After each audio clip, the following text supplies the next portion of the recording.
This story began 21 years ago.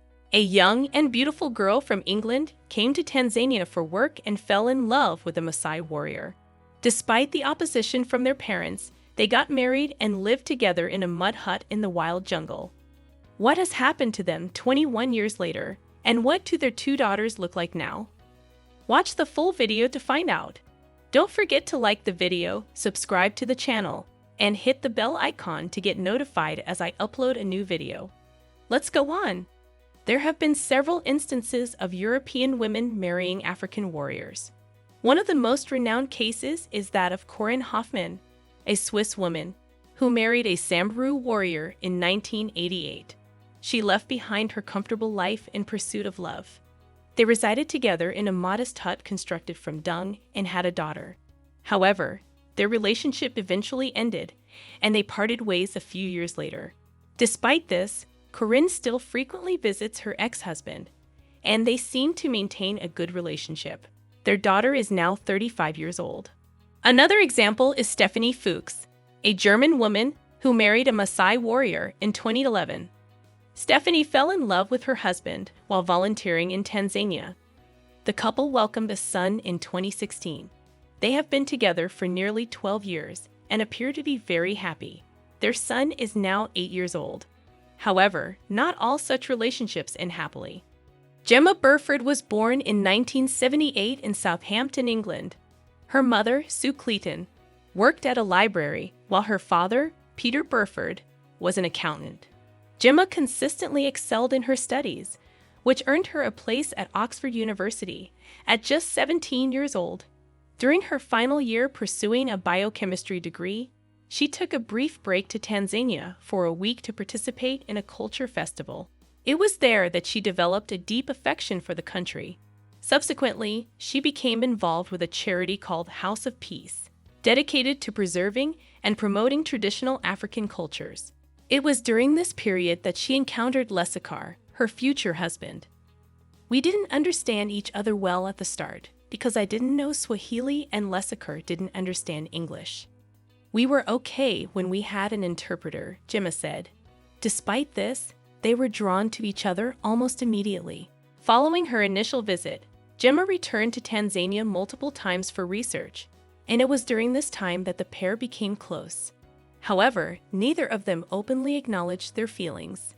After completing her studies, Gemma returned to Tanzania once more, but encountered a traumatic event when the plane she was on faced an attempted hijacking, with a mad passenger attempting to land the plane, nearly causing a crash. Reflecting on the event, Gemma remarked, "It made me rethink what was important to me and how I wanted my life to be. It made me think that if you care about someone, you should tell them before it's too late." Upon her return, Gemma bravely confessed her love for Lesikar, who reciprocated, admitting he had harbored feelings for her, but hadn't believed he stood a chance. In Maasai tradition, casual relationships are only tolerated among teenagers, so the couple decided to marry. When Gemma informed her parents of her intention to settle down with a Maasai warrior, they were shocked but ultimately decided to meet him in person. On the other hand, Lesikar's parents didn't want him to marry a foreign woman and wanted him to have several local wives, as all Maasai men do. However, as he insisted, they agreed to meet her family. Lesikar's parents did their best to make their visitors feel welcome. They slaughtered a cow and a goat for their guests and gave them the elders' hut to sleep in. However, Gemma's dad still had his doubts.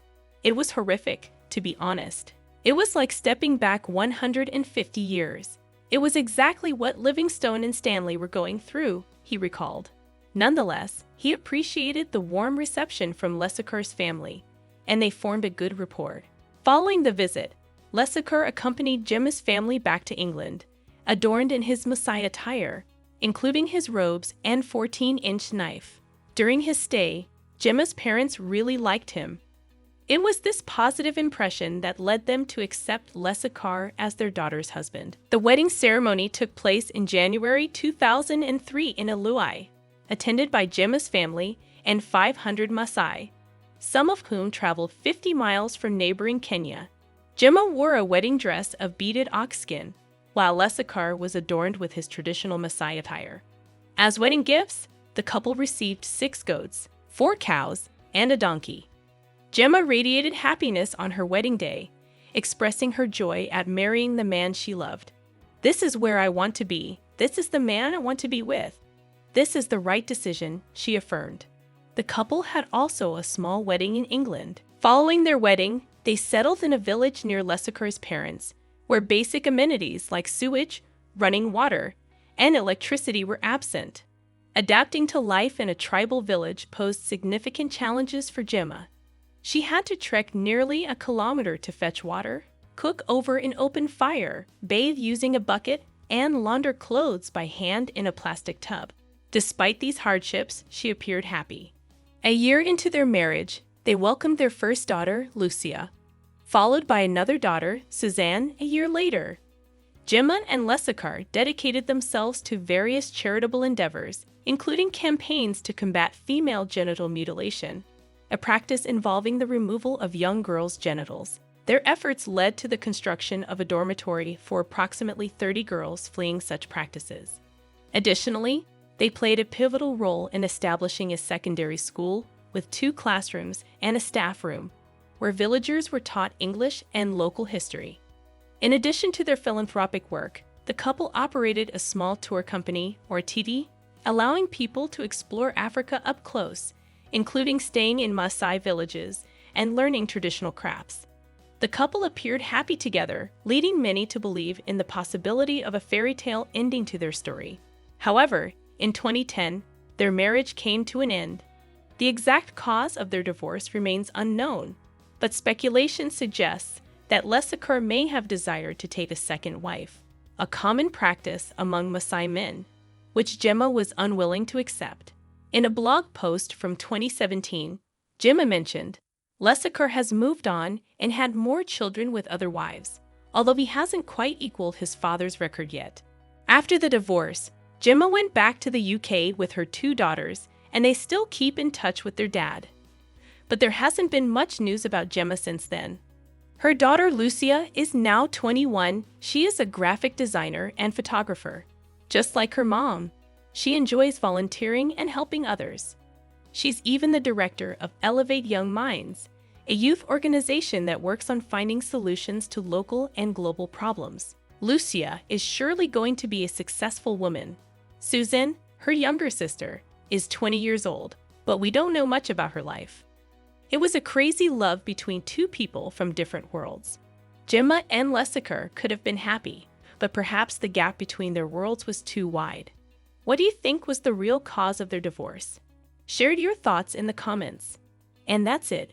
If you enjoyed the video and want more like it, be sure to leave a thumbs up below in appreciation.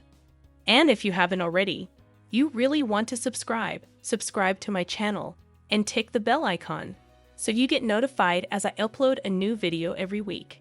See you in the next video.